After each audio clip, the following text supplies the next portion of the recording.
आम्ही तिन्ही जगाचा आणि आई विना भिकारी. आई आपल्या बाळाला जन्म देते, बोलायला शिकवते, चालायला शिकवते. आई आपल्या बाळाला जीवन कसं जगायचं हे शिकवते. आई बाळाला संस्कार देते.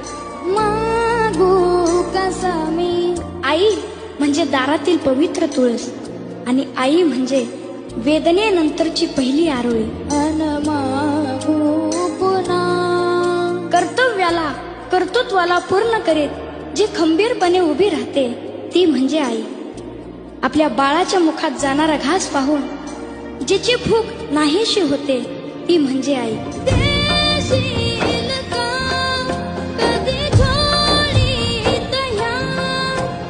शेवटचं वाक्य सांगतो.